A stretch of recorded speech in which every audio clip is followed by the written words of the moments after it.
Você que ficou aqui comigo, que a graça e a paz de Jesus Cristo, nosso Senhor, esteja com você, esteja com sua casa, amém?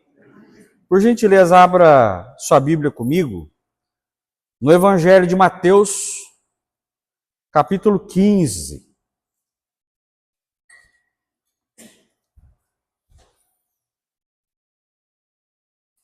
O Evangelho de Mateus, capítulo 15, nós vamos ler dos versos 21 até o 31.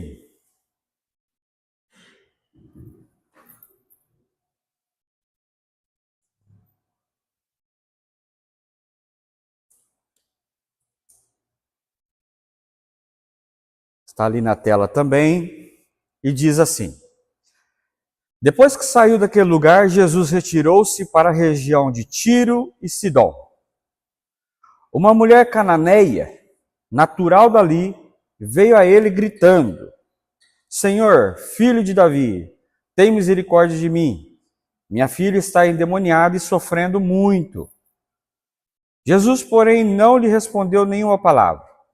Então os seus discípulos se aproximaram dele e pediram: Manda ela embora, pois está gritando atrás de nós. Ele respondeu para ela: Não fui enviado senão as ovelhas perdidas do povo de Israel. A mulher veio e adorou de joelhos e disse: Senhor, ajuda-me. Ele respondeu: Não é certo tirar o pão dos filhos e lançá-lo aos cachorrinhos. Ela, porém, disse: Sim, Senhor, mas até os cachorrinhos comem das migalhas que caem da mesa de seus donos. Jesus respondeu: Mulher, grande é a sua fé. Seja feito conforme você deseja. Naquele mesmo instante, a sua filha foi curada. Jesus saiu dali e foi para a beira do mar da Galileia. Depois subiu a um monte e assentou-se. Grandes multidões dirigiram-se a ele, levando-lhe aleijados, cegos, mancos, mudos e muitos outros, e os colocaram aos seus pés, e ele os curou.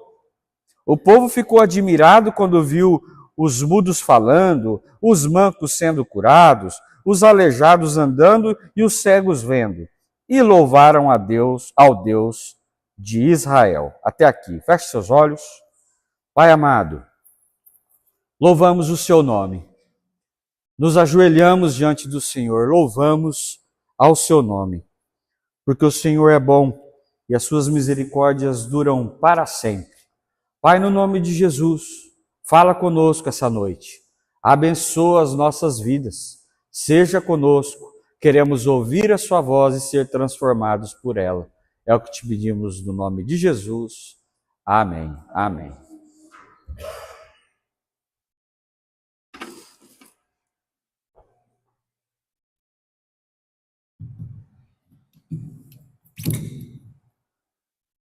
Acabou a bateria aqui. Nós vamos continuar com esse microfone.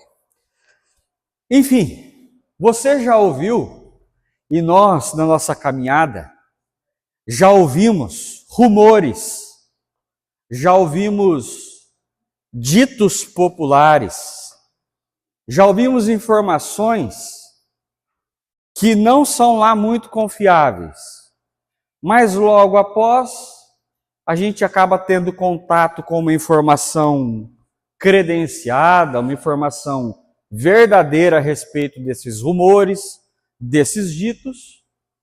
E a ideia é que depois disso, depois de uma informação validada a respeito de um rumor, o rumor fica para lá. Ele fica resolvido, ele é dissolvido. Eu vou dar alguns exemplos. Você já deve ter ouvido que o ser humano ele usa de 8 a 10% da capacidade do seu cérebro. Quem já ouviu essa informação? Quem já ouviu essa informação que eu estou dando? Pois é, e é uma informação errada. Não é isso.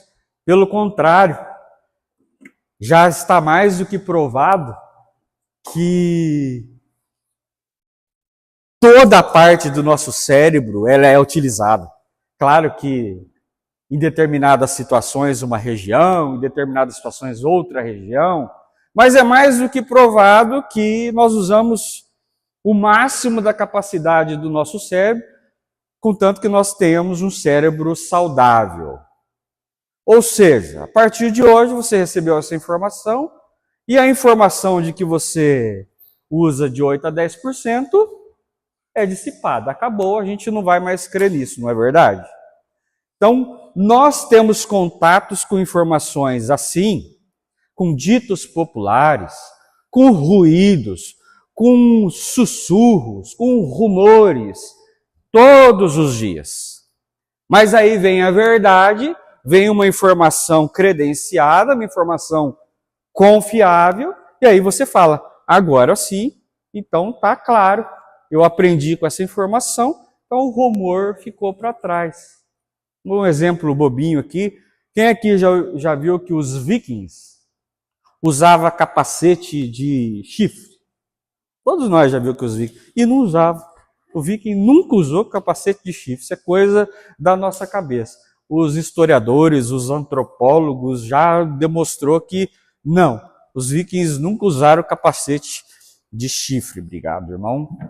Então, a partir de hoje, você já também, quando for ver a Noruega, não vai ver mais a Noruega jogar, mas enfim, quando viu, não vai mais lembrar dos vikings de chifre, porque agora você tem uma informação validada. E tem outras, né? Palmeiras, não, deixa para lá, você já entendeu. Então, o texto que a gente leu, o texto que nós acabamos de ler, não é um texto confortável. Ele é um texto inquietante.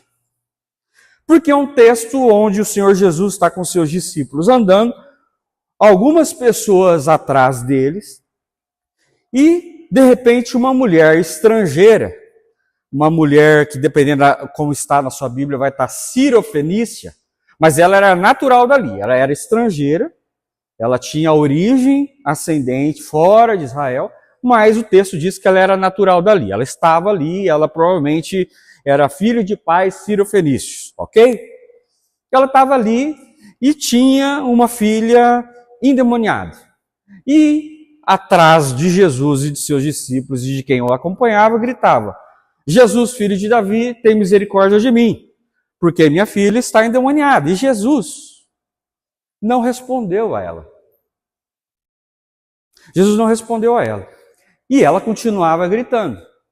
Até o ponto de algum discípulo vai e fala, Senhor, manda ela embora, ela está incomodando. E aí então, como um discípulo fez a provocação, aí então ele parou e disse para ela, eu não vim para os que não são da casa de Israel, eu vim para a casa de Israel. Senhor, me ajuda. Ela continua. Senhor, eu preciso de ajuda. A minha filha está endemoniada. Aí Jesus dá uma palavra muito estranha para essa mulher. Fala assim, não é justo eu tirar da boca dos filhos para dar para os cachorrinhos.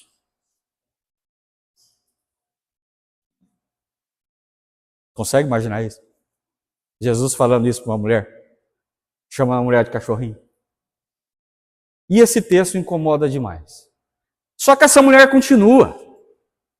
Essa mulher diz, mas mesmo os cachorrinhos usufruem das migalhas que caem da mesa do seu tutor, do seu dono.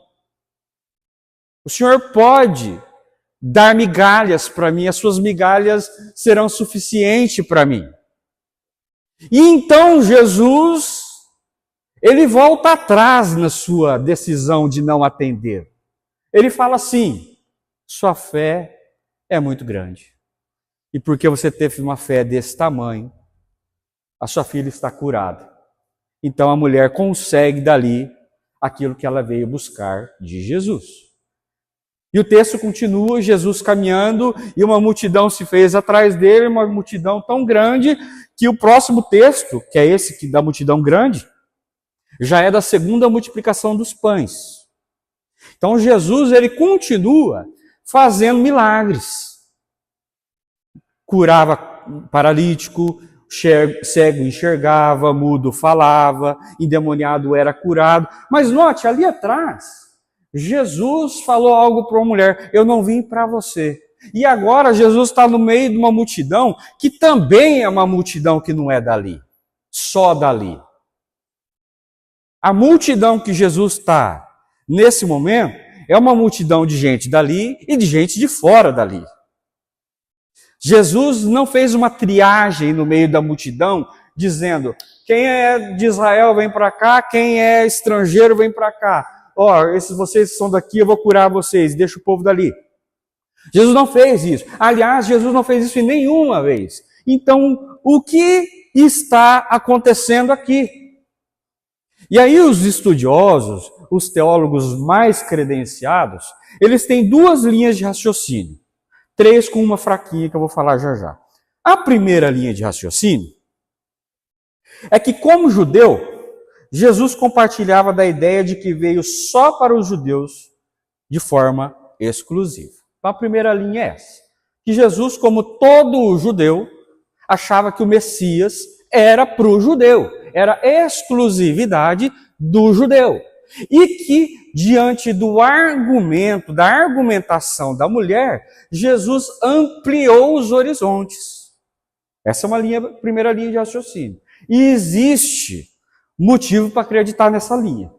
Números capítulo 27, tinha acabado de acontecer ali uma distribuição de terras para as tribos, para as 12 tribos. E essa distribuição de terra, em especial as heranças da terra, era passado de homem para homem. E aí tem um cidadão chamado Zelofeade, que ele morreu no deserto. E ele não tinha nem um filho homem, tinha filhas mulheres. Então uma das filhas de Zelofeade veio a Moisés e falou: o meu pai, ele morreu no deserto e ele não teve filho homem. A lei diz que eu não tenho herança, porque não tem mais para quem passar a herança. Moisés entendeu a reclamação das filhas de Zelofeade e foi consultar o Senhor. O Senhor responde no verso 7 de Números 27. Elas estão certas. E aí Deus então muda a lei, acrescentando na lei que no caso como a delas, elas fossem beneficiadas pela herança. E isso entra na lei geral de distribuição de terra de Israel. Ou seja, há entendimento de que o Senhor ele amplia horizontes conforme a evolução da sua revelação. Amém? Só que existem problemas aqui. Por exemplo, o Senhor ele já tinha expulsado o demônio de estrangeiro. Como você vai se lembrar, nessa mesma linha do tempo, onde Jesus fala isso para essa mulher, Jesus já tinha expulsado o demônio do gadareno. Lembra do gadareno que os demônios pedem para o Senhor: posso ir para os porcos? E só o fato de ser uma criação de porco, a gente já sabe que não era em Israel. Então é fora de Israel. Ele era um estrangeiro. E o Senhor Jesus expulsa esses demônios, cura esse endemoniado louva o Senhor Jesus manda ele voltar para a família. Então já existe credencial de Jesus para atuar fora dos limites das casas de Israel. O Senhor Jesus já tinha feito vários milagres para pessoas fora da comunidade de Israel. Então, por mais que existe credencial do Senhor Jesus ter ouvido o argumento dessa mulher, assim como o Senhor, lá em Números, ouviu os argumentos das filhas de Zelofeade, e ter ampliado os horizontes, existe credencial para isso na Bíblia, não fecha a conta, por conta de tudo que o Senhor Jesus já estava fazendo no momento. E aí entra um argumento poderoso de um segundo grupo de estudiosos muito qualificados também, da teologia. E eles entendem que é o seguinte: o que o Senhor Jesus fez aqui foi uma provocação pedagógica. Uma provocação para ensinar. Então o Senhor Jesus fingiu ali que não estava ouvindo ela e notou que ela estava incomodando e gostou do incômodo. E quando alguém teve a ousadia de ir lá falar: Jesus, manda ela embora. Jesus, então, encena uma situação para ensinar. Porque antes disso, o Senhor Jesus estava ensinando sobre um tema muito específico. Depois você vai ler o texto inteiro de Mateus 15, e você vai ver que antes dessa situação que eu estou falando, o Senhor Jesus estava ensinando sobre puros e impuros. O Senhor Jesus estava explicando que o impuro não é aquele que come sem lavar as mãos, por exemplo. O impuro é aquele que o que sai da boca tem problema, e não daquilo que entra na boca tem problema. Aquilo que sai da boca compromete. Aquilo que o coração mexe, esse é o impuro. Então os estudiosos estão falando assim, Jesus viu uma oportunidade de explicar o que estava ensinando na prática. Olha a inteligência do Senhor. E faz sentido, porque existia um ditado popular, uma crença, uma coisa muito feia de se dizer, para o judeu entendia que mulheres samaritanas, não é o caso samaritano aqui, tá? Mas ela é sirofenícia, mas mulheres, samaritanos e cachorros tinham o mesmo nível. E quando eles falam essa frase, eles usam para cachorros o termo kion. Lembra bem de cão, né? Kion. E aí Jesus, então, ele usa esse termo, só que ele não usa kion como cachorro selvagem, cachorro de rua.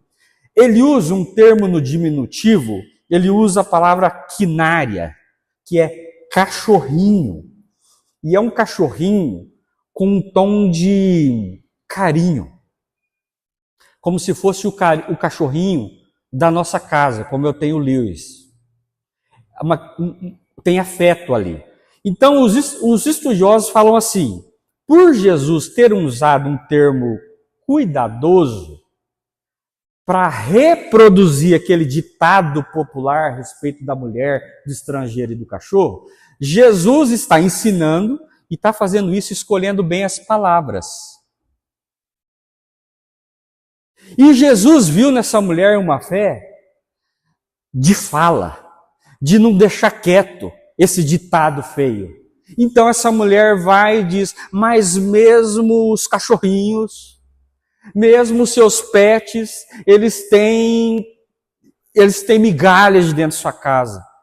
Jesus viu a oportunidade de ensinar todo aquele povo que toda essa crença, todo esse preconceito a respeito da mulher, a respeito do estrangeiro, a respeito do próprio Messias que veio só para eles. Jesus teve uma baita oportunidade de pegar tudo isso, amassar e jogar fora.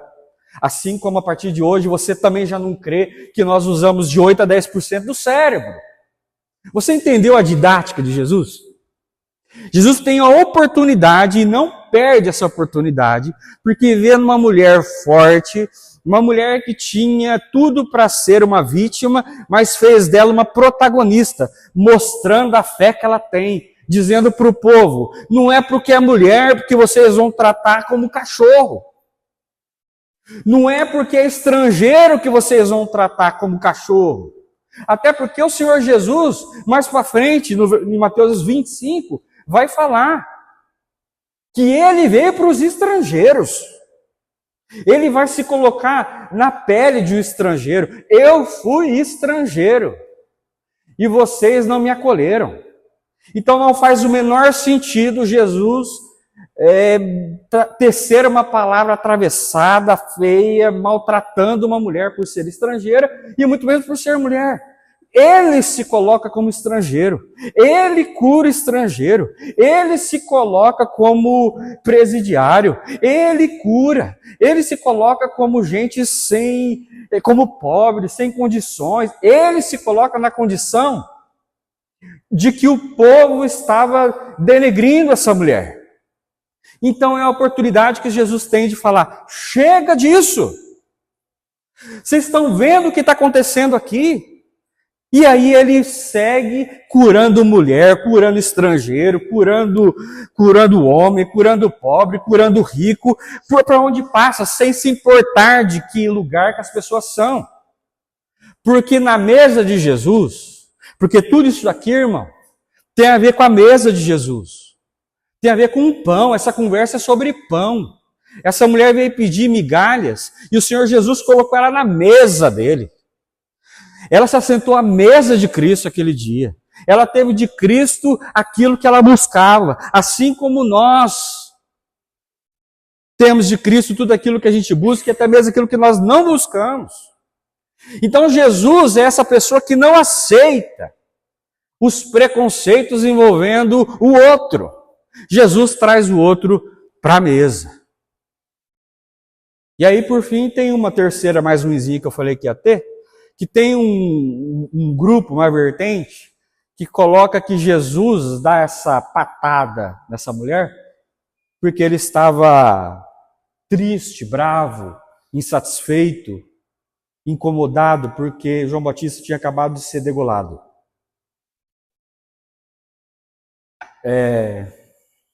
Eu não, só estou te falando porque existe, eu gosto de trazer as informações para você, mas eu não acho que faz algum sentido essa. Mas essa de que Jesus veio para destruir os nossos preconceitos tem tudo a ver com Jesus. Tem tudo a ver com a história envolvendo Jesus. Esse ensino, essa pedagogia, essa oportunidade de dizer que o outro ele é bênção. Que o preconceito envolvendo o outro, ele precisa ser exterminado, dissolvido, no nome de Jesus.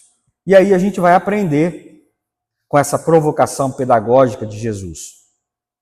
E a primeira coisa que a gente vai aprender é que a verdade enfrenta sistemas injustos. A verdade enfrenta sistemas injustos. Porque o símbolo da mesa de Cristo é a verdade. Jesus, ele conhecia esse rumor. Esse rumor era de todo judeu, esse rumor, esse preconceito de que mulheres, samaritanos e cachorros têm o mesmo valor, o mesmo nível. Jesus conhecia. E Jesus se apropria disso, escolhendo bem as palavras, para dizer, essa não é a verdade. O que você pensa sobre a verdade não é a verdade. A verdade é que eu vim para todo aquele que me receber. O profeta Zacarias vai dizer que de Oriente a Ocidente, é um termo antigo para falar em todo o mundo, o meu nome é exaltado. Eu recebo cultos, incensos em meu nome e eu recebo esse culto. Numa época onde a expressão de culto e louvor a Deus era especificamente Israel. Então, não é verdade essa história de que vocês me encaixotam, de que o de Deus é assim e o de Deus não é assado, o de Deus tem a característica tal, tal e tal, e se porventura sujeito tem outra característica que não seja essas aqui, fora dessa caixinha religiosa, então eles não são de Deus. Basta, Senhor Jesus está falando, basta. Porque o Filho do Homem veio para salvar o mundo. Ele não veio para salvar o religioso. Nem o religioso que confessa explicitamente o seu nome. E nós, como cristãos, temos tido esse costume de achar que é aquele que está dentro da nossa caixinha evangélica, esse está salvo. E aquele que não está fora dessa caixa evangélica, esse não tem parte com Deus e nem com Jesus de Nazaré. E Jesus está dizendo, não é isso que se trata. Não se trata disso, vocês estão errados. A verdade não é essa.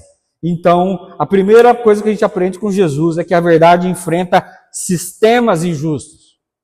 O reino de Deus, ele não veio para estruturar nenhuma espécie de privilégio.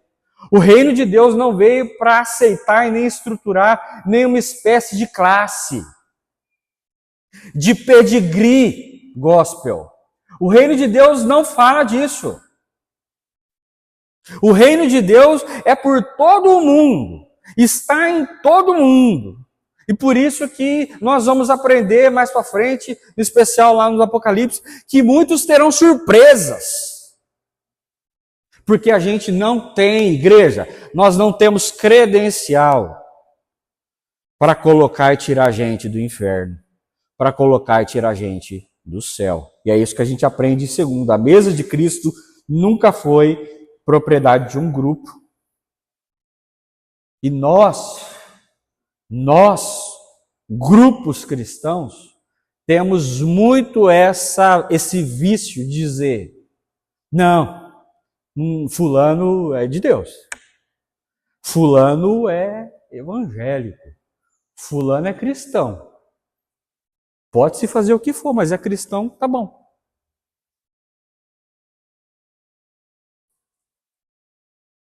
E a gente tem o mesmo costume de fazer o contrário.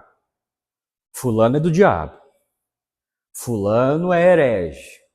Como nós somos bons em qualificar as pessoas e desqualificar as pessoas. E a mesa de Jesus não aceita essas qualificações, irmãos. O Senhor Jesus rompe com essas qualificações. A igreja de Deus, a igreja de Cristo Jesus, ela veio para amar. O Senhor Jesus vai dizer mais para frente que nós não sabemos julgar. Os anjos farão isso no dia do Senhor. Nós não sabemos julgar. Mas são poucas as coisas que nós fazemos mais do que julgar. A gente julga por natureza. A gente coloca e tira a gente do inferno, a gente coloca e tira a gente do céu o tempo todo. E os nossos critérios são os mais diversos possíveis. Religião, identidade, sexualidade, crença. Nós qualificamos as pessoas fazendo exatamente o que o Senhor Jesus disse para nós não fazermos. Vocês não sabem julgar. Os anjos separarão no último dia porque vocês não sabem separar. É os anjos quem separarão. E o julgamento é da parte de Deus, o nosso Pai, tendo o Senhor Cristo, Jesus Cristo, como advogado. Amém? Para encerrar, quem se aproxima de Jesus experimenta libertação. Quem se aproxima de Jesus experimenta libertação. Tem um pastor que eu gosto muito, chamado Zé Bruno. Ele é líder de uma banda chamada Resgate e pastor titular de uma igreja chamada Casa da Rocha. E o Zé Bruno, ele fez recentemente uma crítica que eu achei de uma coragem muito grande, porque ele bateu e mexeu em dois lados, dois vesperos. Ele fez uma crítica a progressistas e a conservadores. Eu falei assim, ó, tem coragem. E ele falou o seguinte, ambos grupos estão absolutamente equivocados. Porque o conservador, ele tem o costume de criar uma borda moral. E o que está nessa borda está bom, e o que está fora dessa borda não está bom. O que está dentro dessa caixa, dessa borda é bênção, o que está fora é maldição. Ele tem esse costume. Não estou falando que são todos assim, mas é conhecido como isso. E eu não creio nisso, Zé Bruno fala. Isso não funciona. Isso não é evangelho. Isso não vem da parte de Deus. Jesus não trabalha nesse sentido. O reino não é assim. E aí ele vai para o progressista e fala assim, já o progressista ele não tem borda. Ele aceita tudo. Tem o costume, não todo. Tem o costume de vem e fica do jeito que você quiser. Que Jesus te ama Então ele vai te aceitar, você não precisa se arrepender de nada e fica aí. E isso também não é evangelho, isso também não é verdade, isso também não é da parte de Deus, não tem a ver com o reino de Deus na face da terra. E que nós também cremos assim, que o evangelho é mudança de caráter. Do mesmo jeito que o Senhor Jesus está falando para um grupo que cria bordas, somos só nós, como diz o outro, só nozes. Somos o povo escolhido, está dentro da minha caixa moral. O Senhor Jesus também não aceita chegar na presença dele sem ser transformado. E todo aquele que tem um encontro legítimo com Jesus deve ser transformado. Como essa mulher que tem suas religiões. O Sírio-Fenício não, via de regra, não tinha a religião do judeu.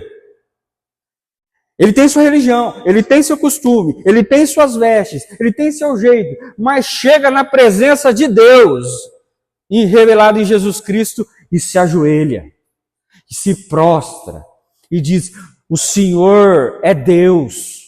E se existe alguém que pode libertar minha filha de Satanás, é o Senhor. E eu me coloco na sua presença. E a expressão da minha fé é uma expressão de fé revelada no Senhor. É em o Senhor que eu creio. É no Senhor que a minha esperança está. É no Senhor Jesus que toda a minha dependência está, independente daquilo que eu creio, independente de qual é a minha religião, independente da minha história, eu estou aos seus pés, e é aqui que é o lugar certo de eu estar. E a gente, como cristãos, reformados, um dia aceitamos Jesus, ou o Senhor Jesus nos aceitou, dependendo do seu ponto de vista. A gente precisa desse movimento, irmão e irmã. Porque é possível que você conhece Jesus, mas ainda não se prostrou a Ele. Tem lugar na mesa para você, irmão. Jesus cuidou disso. A mesa de Jesus é a mesa sua. Mas Jesus quer você de joelhos na presença dEle. Jesus quer você renovado, renovada. Jesus quer você arrependido, arrependida. Quer você transformado e transformada.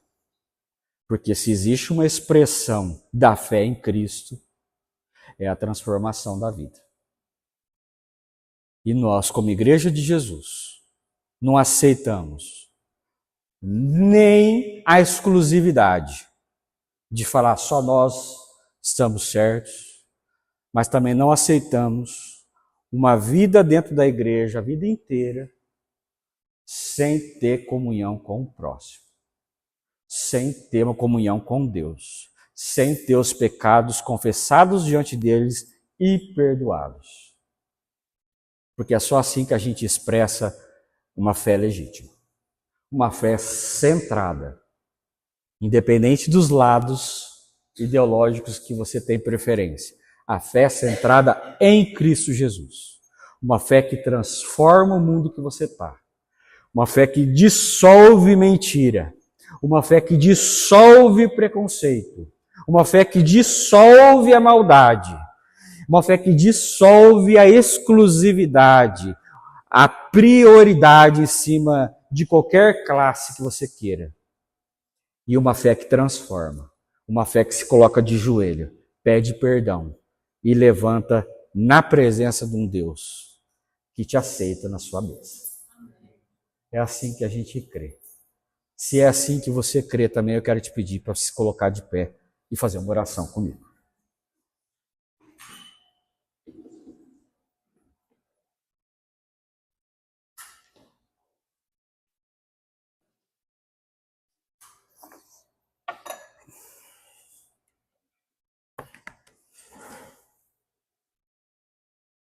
Senhor Deus, no nome de Jesus, nós nos colocamos diante da sua presença, Senhor, como talvez não fazemos há tanto tempo. pedindo perdão, pedindo que o Senhor renova o nosso jeito de ser, pedindo para o Senhor renovar nosso jeito de pensar. Estamos fartos, Deus, de sermos evangélicos, de sermos cristãos, de sermos crentes, com os mesmos problemas que tínhamos há 10 anos atrás, há 5 anos atrás.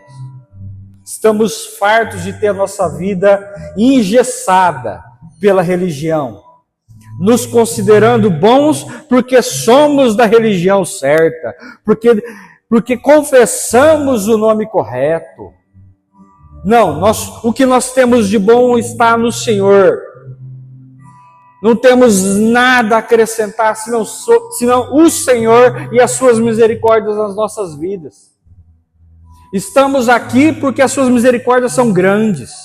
Estamos aqui porque o Senhor nos aceitou. O Senhor nos chamou pelo nome. O Senhor disse: tu és meu, tu és minha. O Senhor, no nome de Jesus, dissolve toda mentira. Dissolve todo rumor. Dissolve todo comportamento que foi dito por nós, que foi estipulado por Satanás na nossa vida. Queremos dar testemunho da verdade. Queremos testemunhar a verdade com as nossas vidas, com as nossas bocas, mas também com as nossas atitudes. Queremos ser homens e mulheres cheias de Jesus, homens e mulheres cheios do Espírito Santo de Deus. Por isso, nesse momento, eu peço no nome de Jesus, derrama sobre esse homem e sobre essa mulher que está te pedindo nesse momento restauração. Derrame sobre esse homem e sobre essa mulher perdão de pecados, consciência de pecado, arrependimento, transformação de vida. Senhor, para que nós possamos testemunhar como agentes do Evangelho, agentes da graça de Deus, o teu amor e a tua vontade. E agora, onde logo mais cearemos, estaremos à mesa que o Senhor nos convida, a mesma mesa que o Senhor recebeu a Ciro Fenício, mesa que serve para mim, mas também serve para o outro, serve para o bom, mas também serve para o mal, serve para todo aquele que já tem estado na sua presença, mas todo aquele que identifica a sua presença nesse exato momento. Essa mesa é tua. E por isso, Senhor, esteja conosco. Que o testemunho da sua mesa seja o testemunho da sua presença nas nossas vidas. No nome de Jesus. Amém. Amém. Queria chamar à frente os diáconos e presbíteros